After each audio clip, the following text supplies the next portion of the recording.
ये वो जगह है जहाँ से हम हेलीकॉप्टर पकड़ेंगे केदारनाथ धाम जाने के लिए। नेचर ब्यूटी भरी पड़ी है, लेकिन सिस्टमेटिक है तो कुछ भी नहीं है। कल से यहाँ आदमी पड़े हुए हैं, हेलीकॉप्टर की टिकटें दी हुई है, लेकिन आज तक उनको जाने का मौका नहीं मिला है। अभी धीरे धीरे ले जा रहे हैं। ये चारों धाम में अभी तक मैंने 3 धाम कर लिए, तीसरा धाम करने जा रहा हूँ। कर लिए मतलब करने जा रहा हूँ। हेलीकॉप्टर की सेवा लेने के लिए आया हुआ हूँ, लेकिन एक ही चीज़ नोटिस की मैंने कि कोई भी चीज़ सिस्टमेटिक नहीं है। यहाँ सब कुछ अनसिस्टमेटिक चल रहा है। मैं स्टेट गवर्नमेंट, सेंट्रल गवर्नमेंट से और हमारे प्राइम मिनिस्टर महोदय से रिक्वेस्ट करना चाहूँगा।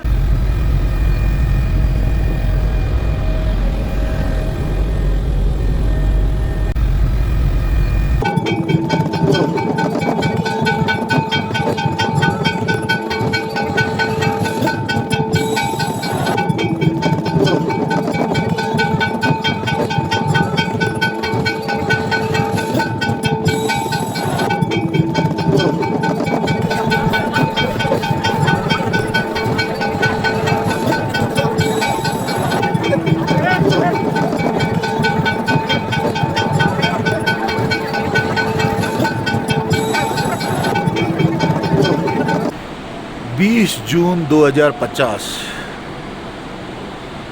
बाबा बद्रीनाथ धाम में हैं हम लोग। प्रकृति का नज़ारा देखने लायक बनता है।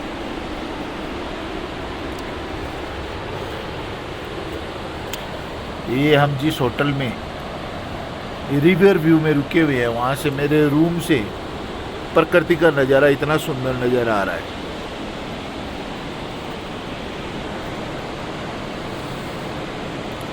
पहाड़ों पे बर्फ जमी हुई है।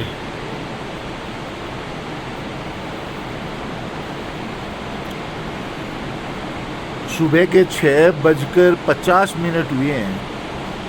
इससे पहले मैं उठा था 4 बजे 5 बजे के करीब, तो वीडियो बनाने की पोजीशन नहीं थी, इतनी ज़्यादा फॉग थी। ये पूरी प्राकृतिक सौंदर्य है।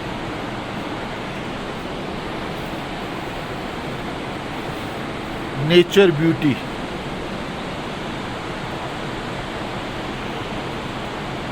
कल की आवाज़ आप सुन रहे होंगे, जो अलकनंदा नदी बह रही है। ये घाटियों के बीच में हम लोग रुके हुए हैं। बाबा बद्रीनाथ यहीं पे निवास करते हैं। ये अलकनंदा नदी जो पूरे जोश में बह रही है। प्रकृति का अद्भुत नज़ारा।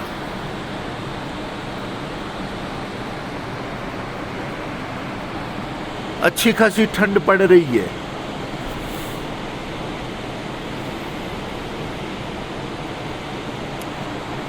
बहुत ही ठंडा मौसम।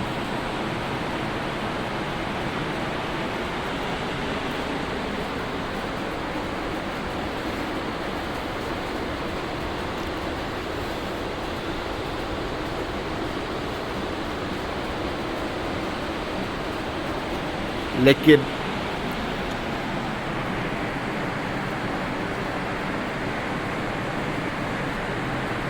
ये कोई पावर प्लांट लगा हुआ है, वहाँ में तेज पानी पावर प्लांट से निकलते हुए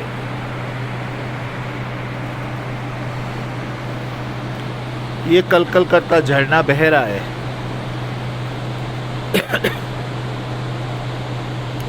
चारों तरफ अतुल्य प्राकृतिक सौंदर्य।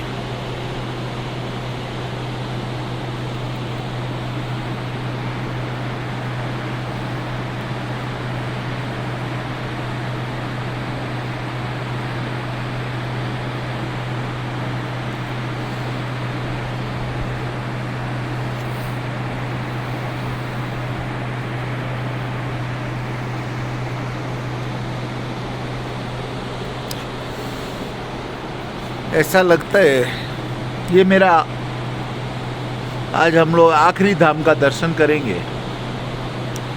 ऐसा लगता है यदि संभव हो तो हर इंसान को एक बार इस प्राकृतिक सौंदर्य का जरूर आनंद लेना चाहिए और साथ ही में चारों धाम की यात्रा को पूरा करना चाहिए या दर्शन करने चाहिए।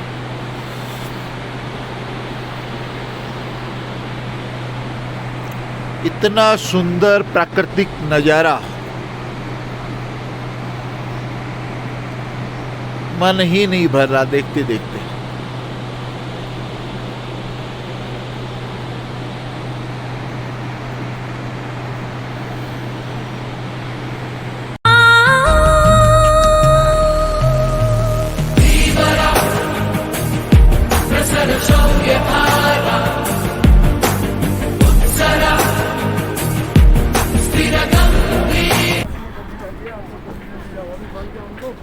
ये है गांव माणा,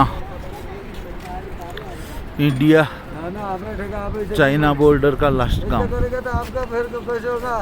ऐसा में नहीं होगा ना सर, वो आपका काम हमने करना है। जल्दी करो, मान लो काम हो जाएगा, आप टेंशन मत करो, आप हो जाएगा काम। यहाँ इंडिया का, इसके बाद में इंडिया बॉर्डर लगेगा। ये अलकनंदा नदी बह रही है कल कल करती हुई।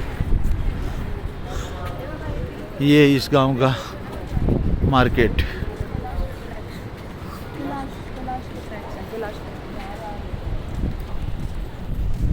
नमस्ते। आज मैं मेरे जिंदगी में हुए एक छोटे से तीर्थ यात्रा का वृत्तांत आपके सामने रखने जा रहा हूं। हम लोगों ने अभी 4 धाम की यात्रा की। ये 4 धाम की यात्रा भारत के 4 धाम की यात्रा नहीं, बल्कि उत्तराखंड के 4 धाम की यात्रा है, जिसमें आते हैं यमुनोत्री धाम, गंगोत्री धाम, केदारनाथ धाम, बद्रीनाथ धाम। हम लोग बारकोट से शुरू हुए। बारकोट से हम लोगों ने यमुनोत्री धाम की तीर्थ यात्रा की। यमुनोत्री धाम में मेरी जिंदगी का सबसे कठिनतम, यदि कोई रूट रहा है, कोई ट्रेवल रही है, तो वह यमुनोत्री धाम। करीब 5 किलोमीटर पहले सड़क मार्ग से यह धाम कट जाता है और वहां से शुरू होती है पगडंडी, जिस पे पोनी यानी खच्चर पे यात्रा करते हैं, पालकी में यात्रा करते हैं, पिट्ठू में यात्रा करते हैं और पैदल यात्रा की जाती है। लेकिन खच्चर की, पालकी वालों की, पिट्ठू वालों की इतनी दादागिरी है कि वो पैदल यात्रियों को गिराते हुए आगे बढ़ते रहते हैं। इस यात्रा में किसी के गिरना और पड़ना आम बात देखा गया है।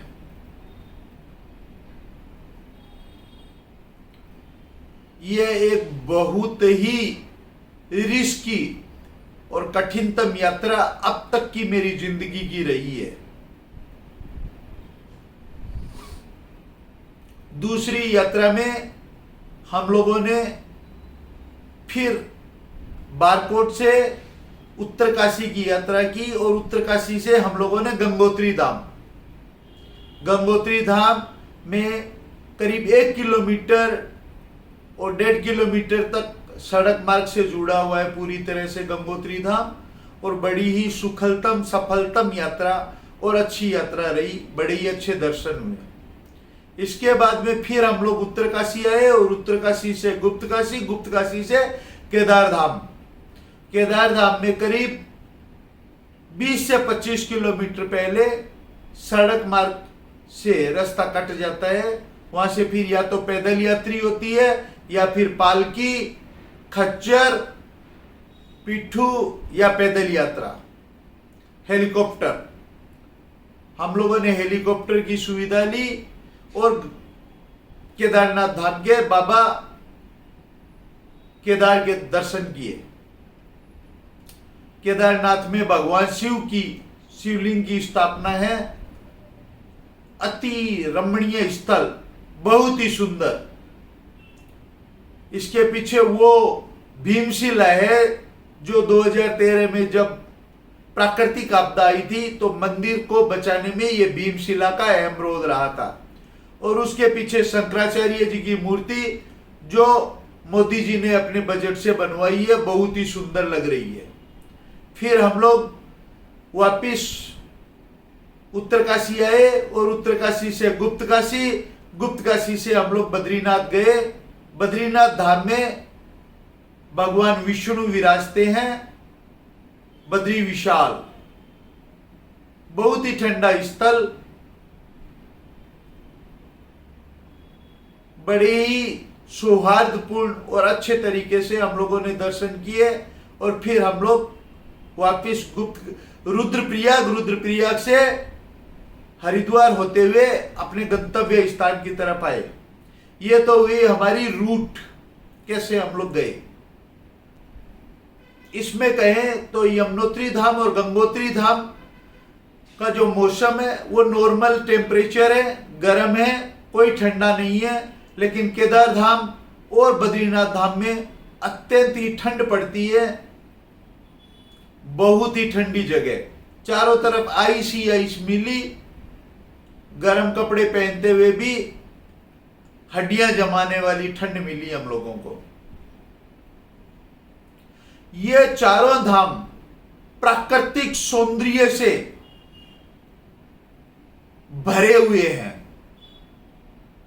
इतनी ज्यादा प्राकृतिक सौंदर्य, मैं कहूंगा कि हर किसी को यदि सुविधा हो तो इन चारों धामों का दर्शन अवश्य करना चाहिए और प्राकृतिक सौंदर्य की छवि को एक बार अपनी जिंदगी में अपने तन मन में उतारना चाहिए। लेकिन यह प्राकृतिक सौंदर्य डिस्पोजल ग्लास, डिस्पोजल के कारण जगह जगह में इतने डिस्पोजल फेंके हुए पड़े हैं, कचरे का अंबार लगा हुआ है।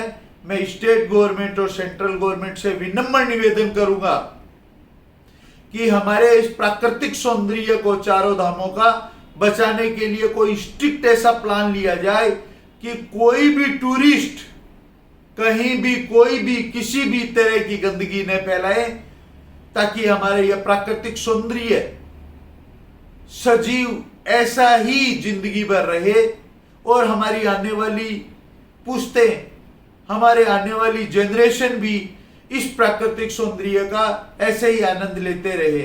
यदि हम गवर्नमेंट ने या यदि हम टूरिस्टों ने इस प्राकृतिक सौंदर्य को बचाने के लिए कोई भी स्टेप नहीं उठाया तो आने वाली जनरेशन इस प्राकृतिक सौंदर्य का आनंद नहीं ले पाएगी और ये कचरों के ढेर में जमा हुए प्राकृतिक धाम बन जाएंगे।